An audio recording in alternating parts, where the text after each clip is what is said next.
Welcome to Belmont Banter, the official podcast of Whitstable Town FC. Every week we chat to ex-players, supporters and invited guests here on Belmont Banter. Welcome to the official podcast of Whitstable Town FC. Whitstable Town Football Club's main sponsor is Fibertech UK Limited. Hello again everyone and welcome to Belmont Banter. And today, well, I know I've said it before, we've got a figure that we all know, but this guy, you will know him even if you haven't seen him, because you will know his voice, is Mike Green. Now Mike has been around, let's say, Radio Kent, radio, media for a long, long time. But I haven't got a clue how he first got interested in sport, football, cricket. Mike, what was it that grabbed you first off, early days? Early, goodness me, Tony, that's a question and a half, isn't it? I guess I got it from my dad, like so many people do. He had an interest in the great game. He didn't actually go to watch any football. He just watched it on the TV, as we all did back in the day. The odd Saturday night match of the day when I was a kid, and Sunday lunchtime with Brian Moore, God rest him, and the big match and whatever the other alternatives were. And I think he just got fed up where my interest grew as I went to primary school. He just got fed up with bending his ear about actually going to see a game. I've lived in Gillingham all my life, and so Priestfield was the obvious first target, if you want. And on, this is sad as well, Saturday the 25th of February 1978, he finally gave in and took me to my very first game of football, Gillingham against Plymouth Argyle. Wow. And what was the score? 1-1. Yeah. I've got the programme upstairs framed on the wall. Oh, fabulous. Fabulous. No, it was obviously as a kid, he was also a big Arsenal fan. Great. And so for me, the natural progression was go to Priestfield for a little while. Dad, when are we going to go to Arsenal? Now, unbeknown to me at that time, he had a cousin who ran a paper shop just round the corner from Highbury. Because my mum was very, well, how are you going to get there? Well, I don't fancy you going up on a train and a tube. And so Dad, in a way, got reconnected with part of his family. And this cousin lived right on the end of a row. His paper shop was right on the end of a row. And down the side of it was a back way into the high streets. I want to call it high streets, but something called completely different. The row of shops. So every time we went, he waited until Dad got there. Dad went in and said hello. He came out and lifted the security bar off, and we parked around the corner. Oh, fabulous! And it was we only went once or twice a season. Yeah.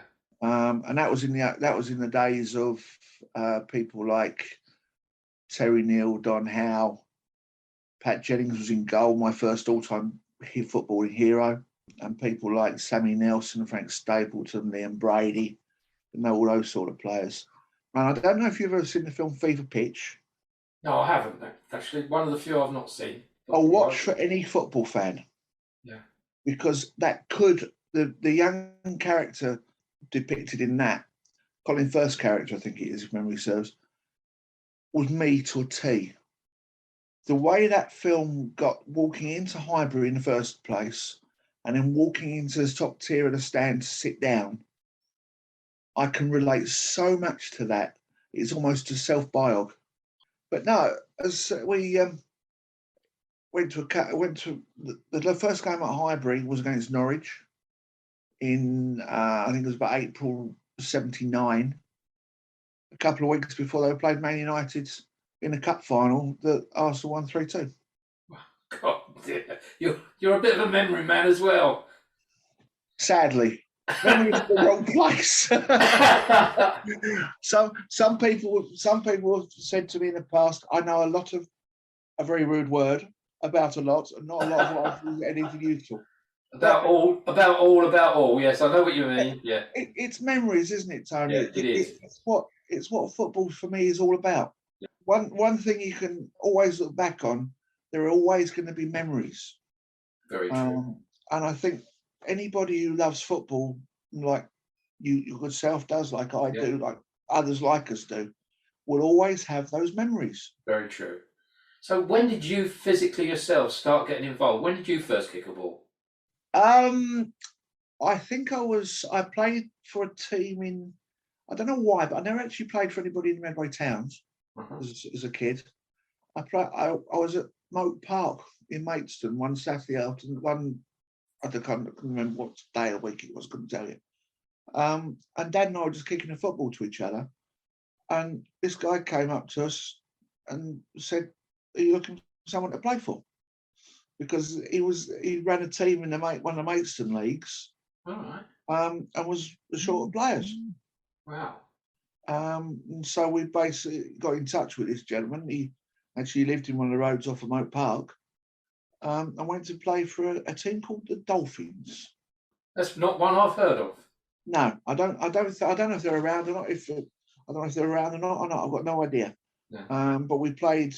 I'll never forget the pitch we played on. It was on a slope. It had the old metal posts that didn't come out, and down one side of the pitch was people's back gardens. Oh, down the other side of the pitch were people's garages. Crikey! And it wasn't a very big pitch. I remember I actually threw the ball the length of it once, and that was at 15 years old. All right, I know I'm a fairly big guy.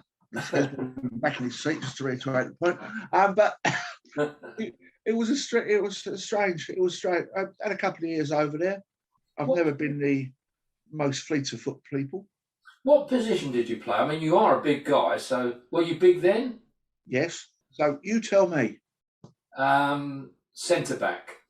A bit further back. Goalkeeper. Goalkeeper. Really? With glasses on. No. You don't often see that, do you? You're not allowed it anymore by a lot of leagues. Oh, right, okay. A safety purpose. I can see the reasoning. For you and the other players. Yeah. But no, I play, because I was playing in the Maidstone League, we played in some of the most ridiculous places you can remember. Remember one year we played in Biddenden. Yeah. One of the villages, and we actually played in the cowfield. Well, there's not much out there other than that, is there? No. It's a beautiful part of Cape, mind. Oh, it's beautiful. I love it there. But the football pitch was a cowfield during the week. Yeah. Wow. A cowfield that wasn't cleaned. No fun. Especially as a goalkeeper diving about. Yeah. Won't go into that too much. No. But no, it was good. And as everybody does, as you go through school, I think there's an addition of that you have when you go to work of sitting down around your desk on a Monday morning talking about the weekend's football. Yeah. That's where it starts from, isn't it? Yeah, it's true. That is where it starts from. So from that team, how long did you stay with them then? No, it was only a couple of years because the team basically got to under 16, under 17, and just folded. Yes, primarily because the guy had taken it over at that point. If memory serves correctly, he was moved away by his work. All right, okay.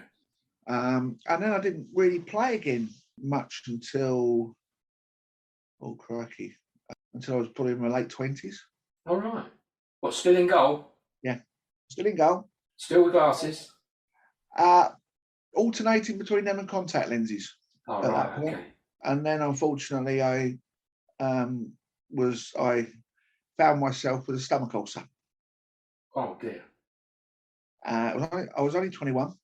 I didn't actually know the stomach ulcer had until it burst. I had it until it burst and perforated my duodenum. So that was sport done for you then? It was for a number of years, yeah. It's why I really stopped because of the operation. They had to, because in the technology back then, they had to sew the thing back up. Basically, I've got a zip from my belly button to about halfway up my chest. So obviously being a goalkeeper, that's one thing you get over. No, definitely not. So, right, okay, well, as I started off by saying to everybody that you're now very well known as in the media, how did that all come about then, Mike? Ironically, through the sport of ice hockey. I started watching the Medway Bears ice hockey team that were back in the day. Yes, I remember. And I got into, at that point, I was involved with the Gillingham FC Supporters Association.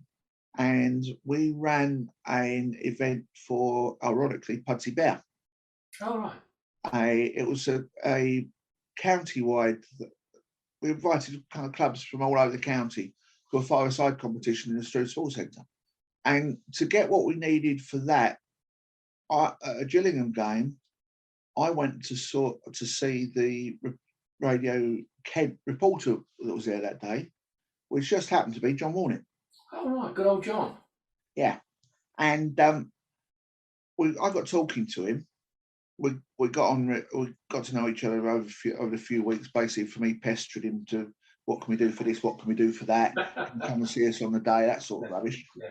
And it was only about a week or so after, when I was talking to him and letting know how we got on, that I said to him, why don't you ever have anything for the ice hockey on the radio station? And he basically explained why, and said, well, we'd be happy to do it, but there's no one available to go on a Sunday evening. And bearing in mind, in those days, there was dear John and dear the great Neil Bell, who were there. Yeah. With the greatest respect to the sport outside of football and cricket that you normally see, there's a lot of sport there that they couldn't cover. No, true. And you're talking well before the days as we're talking now, with technology helping. And in those days, you literally had to go to a place to report on it. Yes. Or go to see somebody to do any sort of interview with them. Yes. I said to John, I've got no problem doing it. I'm a season ticket holder. I go every week anyway. So he made some arrangements, and I finished up by picking up one of these enormous great tape recorder things that you now see on the Antiques Roadshow that are worth hundreds of pounds. Yeah. The bloody things never work when I wanted them to. Good. And we had the old spools of tape that we had to load onto the machine, and basically we got to the stage where after a game, I'd go and talk to either one of the coaches or the manager of the team, talk to them for a couple of minutes, and then literally just drop the tape into the radio station on the way home. All right. And that's where it all started from, really. Wow. So you didn't have any real training as such then? No, none at all. None at all. None at all. And yet in some respects, I think that possibly helped. When I started doing football for them, that just came on an off chance conversation I was having with someone down there about their about doing some non-Kent League games. Because again, when the Gills weren't playing at home, I'd go and watch a Kent League game, which I think is how I came to the Belmont for the first time. Oh yeah, absolutely. And again, it was a question of, we haven't got anybody to do it. I said, well, if I go to a game and the Gills aren't at home, I'm happy to do something for you, take some stuff for you, or you can ring me on a mobile. And that's basically where it started. And it got to the stage where I was enjoying it more and more, rather than watching go and watch the Gills every week. Yeah. I think it's something you grow out of, don't you? Something that's there in front of you every week. Yeah. Sometimes you want to step away from it. Yes. One of the things you've mentioned about the training side of things. One of the first things that I was told, one of the first things that came up in the conversation, was that they didn't want me to do it as you'd hear it on Radio 2, Radio 5 that is now. They wanted it more from a fan's point of view. Yes. Which, to me, that's what local radio is all about. It is. Yeah. And it still is. Yeah, it is. And it was just something that seemed to progress from there. Seemed to snowball from there. Now, you say snowball, and it certainly did, because You've reported at cup finals. You've been, well, you haven't just been to Whitstable, you've been quite a few places, haven't you? No, but you say not just at Whitstable, but in some respects, I think it was actually a Whitstable trip that point me in the make me do things, but it seemed to point me in the right direction. Mm-hmm. And I am referring to the weekend at North Ferriby. All right. It was in obviously Belmont folklore. Yes, absolutely. When Wayne Godden's side got so close. Yeah. To so close. Getting to, I think it was the semi-finals of the Vars, wasn't it? It was, yeah. I didn't go then. I hadn't quite joined the club properly then, but no, I didn't go. But it was quite an event, wasn't it? Was it that long ago, Tony? It was that long ago. It was. Sorry, Mike. But I remember. I'll never forget that weekend, simply because I think it was the first time that I'd actually been to a game outside Kent with a club, because the guys travelled up on a Friday. Yeah. And I was fortunate enough to be invited up on the team coach. Yeah, brilliant. Did you stay in the hotel? Stayed in a hotel in a whole railway station with obviously great people like Joe and Connie and Sylv and everybody else. It was a fantastic day. Yeah. They still tell stories about it now, Mike, honestly. That doesn't surprise me. They really do. Every now and again, you'll get a snippet from one of the ex-players, and it all comes back. To me, the one person who came out of that trip, me having some sort of real firm friendship with, a footballing friendship with, was Wayne Godden. Yeah, it's brilliant. Because I sat with him for a couple of hours on the bus coming back, and it was the first time I'd actually sat down and spoken to Wayne. Mm. And it was I couldn't tell you now what we said. My memory's not that good. But it was just it just to me summed up what football away from the pitch is and should be, and the way it should be, and what it means to people. Yeah, very much so. Yeah. Even though the side had lost. Whitstable Town Football Club's main sponsor is Fibertech UK Limited. You had a 4 or 5 hour coach trip back in those days. Yeah. Because you didn't have the super duper coaches you got now. And it was just phenomenal. It really was. And I think when I look back on it, I think my experiences when Deal won the Vars in 2000 probably came out of that, because in some respects I knew what you could do with football clubs and what you can do with relationships and how you can combine the three. Yeah. I mean, you're aware that I've done a couple of interviews with Tommy Sampson, and Tommy speaks very highly of you, and other media guys in Kent, Nigel Munson, all sorts of. Honestly, he really does. I'm not just saying that because you're in front of me. He did say to me, "Get Mike Green on." He's a wonderful man. Nice guy, isn't he? What happened to Tommy is so sad. Tragic, isn't it? So sad. And he's a bit misunderstood because he admits himself he's egotistic. He comes across as a bully in the way that he approaches stuff. He's a know-it-all. He's said all this himself, but fundamentally, at the bottom of it, he's a good guy. I will never ever forget that Vars trip with Deal.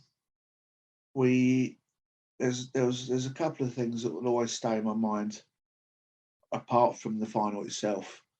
They had one of their away games was let me get this right.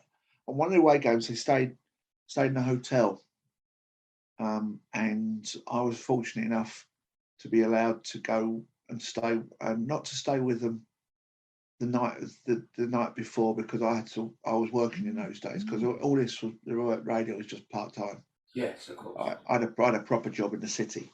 And many Saturday mornings, I'd be up at the crack of dawn at the radio station, picking all the gear up and going. Yeah. And this one particular day was one of their trips. I think it was when they played away to Crook Town. All right. In the depths of the northeast. Mm-hmm. My God, it was a long way. It really was. It was a freezing cold day. and they won very well against a very good side, playing in their own backyard. It really was one. When I did something to look back on the 20 years for Kent Sport News last year, I spoke to a lot of the players, and nearly every one of them said Crook was a turning point when they started believing they could win it. Well, Tommy said exactly the same thing. He said the same. Exactly.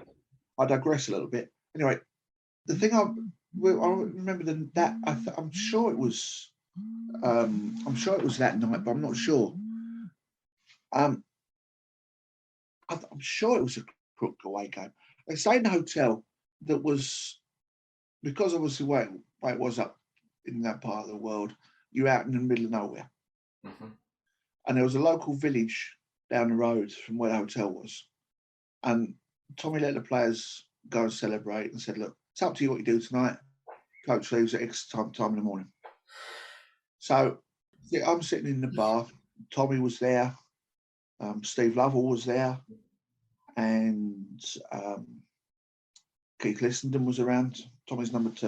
Yeah. And one by one, the players disappeared. Yeah. And it was just the 4 of us sitting there in the end. And we just had it was just a wonderful night, going back to what I was saying about Whitstable, the Whitstable guys when we went to Ferriby. Yeah. And the second thing I always remember about that trip was that after the semi-final, the second leg of the semi-final, we did a commentary, which was unheard of though in those days, on a Sunday afternoon. Myself and Matt Davison did it. Matt, I've got so much time for. That fill up another podcast. Clever guy. Yeah, very much so. Kent man through and through, and a Kent non-league man through and through. Even though he's sports Tottenham, but I'll forgive him that bit. We did this commentary with Jim Ward, because at the time Jim was Ramsgate's manager. Yeah. He had a great rivalry with Tommy, but behind it, I'm sure to this day they were still the best of friends. Yeah. And anyway, after Matt and Jim did the last bit of the commentary, and I said to Matt, I'll try and talk to Tommy straight after the final whistle. And I literally was down the side. I took one of his huge great tape machines that I still had, went down to the side of the dugout, and when the final whistle went, I managed to sneak on onto the pitch, and I put my arm around Tommy and just put a microphone under his nose. And the man was in tears. And I don't just mean in his eyes, he was in floods and floods. That's what it meant so much to him. Yeah. I think he'd definitely been bitten by the Vars bug when he was down the road from where you are. Yeah. Am I allowed to say that? You are allowed to say that, yes, of course. Because I was with him the day that they got knocked out at Taunton when they had a good run. Yeah.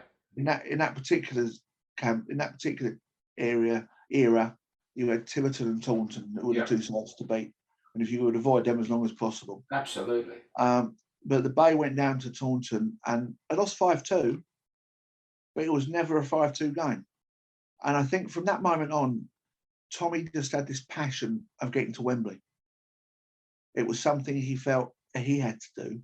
And there were so many of us who were so pleased when he did it. And I saw a picture once of me actually having my arm around Tommy when I was doing this interview. And I'll never forget what he said. He said, Mike, we've won it. We've won it, Mike. We're going to Wembley. We're going to Wembley. We're going to win this league. I don't care. We're going to Wembley. And brilliant. That, to me, just summed the man up perfectly. And to be there and to actually be commentating on the moment when Rowley scored the goal, that will live with me forever. Yeah, it's brilliant, wasn't it? Not just the fact that I'd been watching football by then for 20 plus years, but I'd finally seen a Kent side play at Wembley. Yeah, brilliant. And I'd seen it. I was lucky, because it was lucky, to be sitting behind a microphone telling everybody about it. Tommy very kindly sent me a video of the Vars run, the final, and when the ball comes across, Steve Marshall put the ball across, didn't he? He poked it across, And I actually thought it was going to be a diving header, but he sort of like leapt in the air and just whacked it in, didn't he? I will never forget that commentary. Was that Rowley Graham that scored? It was Rowley who scored. Yeah. And I say I'll never forget that commentary as long as I live. And I could sit and recite it to you now, but I'm not going to. It's something I'll never forget with Steve, because he was always a player you could always talk to. Nice guy, isn't he? With or without a microphone in your hand, he'd still sit down and talk to you. Yeah. And I was so pleased for him because he'd worked his socks off that whole campaign. But Rowley was the one who seemed to be getting all the plaudits because he scored awful lot of goals for Tommy that season. I think from middle of midfield he scored nearly 30 goals. Yeah, crazy, isn't it? And he wasn't the top goal scorer, which is even crazier. I know. He was. Yeah. But I spoke to Rowley when I actually managed to get in touch with Rowley in Australia, and I spoke to him for this series we did last year during lockdown. Yeah. And I said to him, what was going through your mind when Steve crossed the ball to you? And he said, well, to start with, I didn't expect him to catch it. And he said, so I was about 10 yards behind where I should have been. So you're quite right. When the ball came in, it was for a header. Yeah, looked like it. And Rowley also confessed to me when the ball actually left Steve's foot, he thought he was going to go to Phil Turner. All right. He was also up there with him. Yeah, he was. Because it dropped, Rowley just kept going. He said of all the balls he's ever had into the box, that was probably the most. It looks, if you look at it on the tapes now, that he's timed his run to perfection. But he actually said to me, if it had been another yard further in front of me, I wouldn't have opened hand getting it. No, he wouldn't have got it, yeah. And also, Mike, the timing of it. I mean, what was it, about 2 minutes to go or something? It was in the 88th minute. There you go. It was literally Marshy's run down the right-hand side. These days, you'd say he caught a lost cause. And then to still have the abilities and the stamina to get the ball over into the box. But Rowley's shot, my goodness. You've seen some crap. When you watch as much football as what you do, Tony, there's so many goals going in. Absolutely. But there are only so many that you sit back under the course and time and say, wow. Yeah, I recently went up to Lordswood and watched an under-18s Lordswood versus Whitstable in the cup game. We lost, unfortunately. It was a good game. And while I was there talking away, somebody said to me about Steve. And I said, well, are you talking about Steve Marshall? He said, yeah. And Steve now is the coach of Lordswood Cricket Club, not the senior, the juniors. And so I went up there and met him. I went up and saw him after one of the games. And we shook hands and he introduced me to his son. His son's a good cricketer. And yeah, he's into cricket now. He's stopped football. He's into sport generally. Yeah. His legs are gone, so he can't play football anymore. But he's now a coach of the cricket, and fair play to him. How much of that is down to the teas and the bar, I wonder. Sorry, Steve, you can hit me like next time you say, mate. No, but it is great though, isn't it? When someone who can't stay in sport passes it on. Yeah. Now, you've been talking, obviously, because that's your main background is about football. You've also mentioned hockey. What other sports have you commentated on then? Not many, I have to be truthful.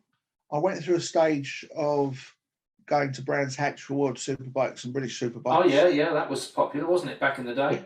It was a great shame that Brands lost the World Superbikes, because to see 100,000 people in that place on a sunny Sunday afternoon in July, mind blowing. Yeah, and I believe, wasn't it? The fun getting out of the car park was too. I can assure you. Yeah, I should think so. But and the fun getting into the car park in the first place. that took some doing as well. I love my cricket. Yeah. But we didn't really ever get going at the radio station. I know Matt Davison tried a couple of years to go. We tried doing Kent League games on a Sunday, but I think it's just because of the timing of the programme in the end, because most of it finished after the programme finished. I think that's why it probably didn't run any further. Yeah, definitely. I have to say golf as a watcher. Used to play, but haven't picked a golf club up for a lot longer than I care to remember.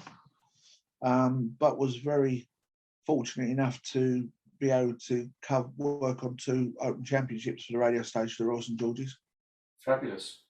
My one claim to fame with regard to that is that I got the first interview with Tiger Woods, first question to Tiger Woods after a miserable Saturday afternoon. Really? Yeah, it's strange when you go to as many football matches as I do and hang around out outside of dressing rooms and bars waiting to talk to people. It's strange to go to an international event like that and then be one of about 30 or 40 trying to do the same thing and trying to get one question in. Absolutely. And I was dead lucky because Tiger came out to score us home, went to the area where he was told to go, and he stood right in front of me. Wow. So I just got the first question in. And what was that first question? What was it like before you had it today? I think he said he'd shot about 2 or 3 over par and he wasn't very happy. Oh dear. It's like when you talk to a manager after the game and you say to him, what would you have done different? And they've just been beaten 5-0. Yeah. Yeah, the thing that gets me about football reporters who ask questions like that is then they follow it up by saying, "You got any positives you can take out of that?" Yes, I know. I'm waiting for the day when a manager turns around to answer that question and says, "Yeah, the final whistle." Because couldn't wait for the game to end. Feel like, isn't it? Yeah, that's brilliant.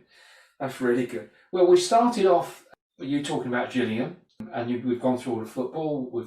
It's been quite a journey. I've really enjoyed it. Just finish up with a Gillingham question for you, or not a Gillingham question. Finish up with a Gillingham. You won't know this, but tomorrow I'm interviewing John Akindi. Oh wow! Yeah. Now the good thing about John is, of course, he had a couple of spells at Whitstable when he was very young, and I think I actually saw he made one of his debuts for Whitstable. He did well. I know. I've seen him play for Whitstable, definitely. Well, you would have done. His first game for them, and we've just been talking about Lordswood, was actually at Lordswood, and we won 2-1, and John scored. Wow! And then I think on his second time around, he scored on his second time that he came to us. Yeah, so good.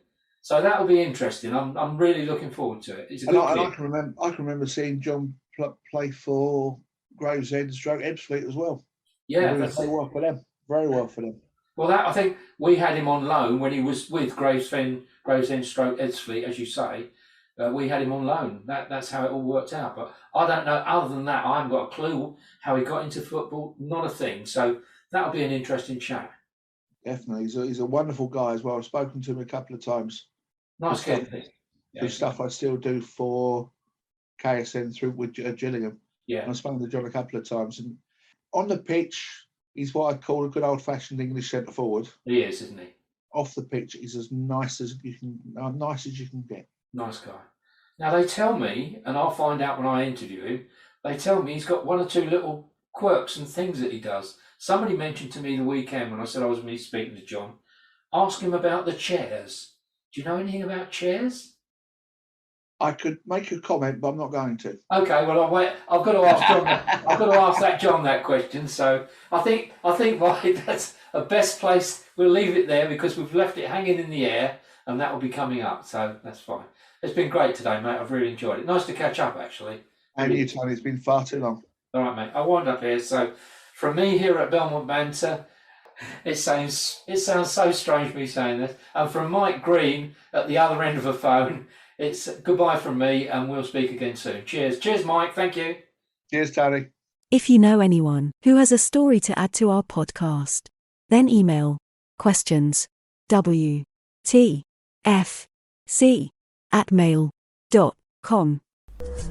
Whitstable Town Football Club's main sponsor is Fibertech UK Limited.